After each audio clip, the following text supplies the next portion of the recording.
মুসা আলাইহিস সালাম ফেরাউনের সামনে যেয়ে দাঁড়ালেন। ফেরাউনের জাদুকররা বিশাল বড় বড় বাঘ বানালো, সিংহ বানালো, সাপ বানালো। মুসা আলাইহিস সালাম দেখে ভড়কে গেলেন, ভয় পেয়ে গেলেন। আল্লাহ বললেন, মুসা ভয় নাই, তোমার লাঠিটা খালি ফেলো। কি ফেলো? মুসা আলাইহিস সালামকে একটা লাঠি দিছে কে? লাঠি ফেলার সাথে সাথে মুহূর্তের মধ্যে হাইয়াতান তাসআ, বিশাল এক অজগর সাপ। এই বিশাল অজগর সাপ ফেরাউনের জাদুকরদের বানানো সব ভাগ, ভাল্লুক, সিংহ আর সাপগুলো রেখে বিশাল ফানা ধরে আছে। আর সাপ বলতে শুরু করেছে, আর কি আছে নিয়ে আয়। সুবহানাল্লাহ কইতে পারলেন না? এই দৃশ্য দেখার সাথে সাথে ফেরাউনের রাজপ্রাসাদের সামনে যতগুলো জাদুকর ছিল, কোরআন বলে ফাউলকিয়াস সাহারাতু সাজিদিন। এই দৃশ্য দেখা মাত্রই ফেরাউনের নিয়ে আসা বড় বড় জাদুকর গুলো মুসা আলাইহিস সালামের সামনে দাঁড়িয়ে আল্লাহর জন্য সেজদায় লুটিয়ে পড়েছে। ফাউলকিয়াস সাহারাতু সাজিদিন, সেজদায় লুটিয়ে পড়ে ঘোষণা দিল, আমি ফেরাউনরে মানি না, আমি কোন নাস্তিককে মানি না, আমি মুসার রব, হারুনের রব, বনি ইসরাইলের রব, আল্লাহর জন্য সেজদায় লুটিয়ে পড়লাম। চিল্লায় পড়েন আল্লাহু আকবার। মুহূর্তেই এক সেজদার কারণে তাদের নসিবে হেদায়েত দিয়ে দিয়েছে কে? নবীদের মধ্যে সবচাইতে জবরদস্ত পয়গম্বর ছিলেন মুসা আলাইহিস সালাম। বড় মেজাজওয়ালা নবী, রেখে যেতেন খুব বেশি। থাপ্পড় মেরে একবার ফেরাউনের বাবুর্চিকে মেরে ফেলেছিলেন। অনেক শক্তি আল্লাহ তাআলা তাকে গায়ে দিয়েছিল। তিনি একবার আল্লাহকে আবদার করে বসলেন, রব্বি আরিনি আনজুর ইলাইক।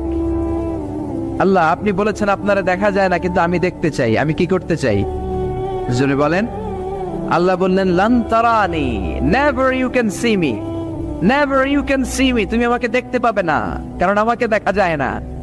সাইয়েদনা মুসা বললেন, আমি দেখতে চাই। আল্লাহ বললেন, দেখা যায় না। মুসা বলে, দেখতে চাই। আল্লাহ বললেন, দেখা যায় না। মুসা আলাইহিস সালাম বললেন, কথা বলেন না কেন? আল্লাহ বললেন, মুসা বললেন, আল্লাহ বললেন। মুসা বলে দেখতে চাই, আল্লাহ বলে দেখা যায় না। কিন্তু সাইয়েদনা মুসা আলাইহিস সালাম ছেড়ে দেবার পাত্র নয়, হেরে যাবার পাত্র নয়, পিছু হটার পাত্র নয়। মনে যেটা উঠেছে আদায় করার পাত্র হলো মুসা, ঠিক কি না? উনি বললেন, রব্বি আরিনি আনজুর ইলাইক। আল্লাহ, আপনি আমারে দেখা দেন, আমি দেখতে চাই। আল্লাহ বললেন, লান তারানি, never you can see me. ওরে মুসা, এই বায়না ধরো না, আমারে তো দেখা যায় না। এই পৃথিবীর চামড়ার চক্ষু দিয়ে আমাকে দেখা যাবে না। মুসা বললেন, আমি দেখেই ছাড়বো। আল্লাহও বুঝাতে পারেন না, মুসাও ছাড়েন না। অবশেষে নবীর আবদার রব্বুল আলামিন শুনতে রাজি হলেন। আল্লাহ বললেন, মুসা, আগামীকাল অমুক সময়ে গোসল করে ওযু করে তুর পাহাড়ে চলে আসবা। তুমি যখন দেখতেই চাও, আগামীকাল তুর পাহাড়ে চলে এসো। সাইয়েদনা মুসা আলাইহিস সালাম তুর পাহাড়ে চলে এসেছেন, কারণ ওনার ফিলিংস আমাদের ফিলিংস একরকম নয়। আমরা কি আল্লাহর কথা শুনি? জোরে বলেন। কিন্তু ওয়া কাল্লামাল্লাহু মুসা তাকলিমা, উনি আল্লাহর কথা শুনতেন। তো ওনার চিন্তা হচ্ছে, যার কথাটা এত সুন্দর, না জানি উনি দেখতে কত। সুবহানাল্লাহ বলবেন না? আল্লাহ বললেন, মুসা, আগামীকাল আসো, তুর পাহাড়ে আসো। সাইয়েদনা মুসা আলাইহিস সালাম তুর পাহাড়ের উপর চলে গেলেন। আল্লাহ বললেন, মুসা, এটা যেন তেন কোনো খেলা না। আবার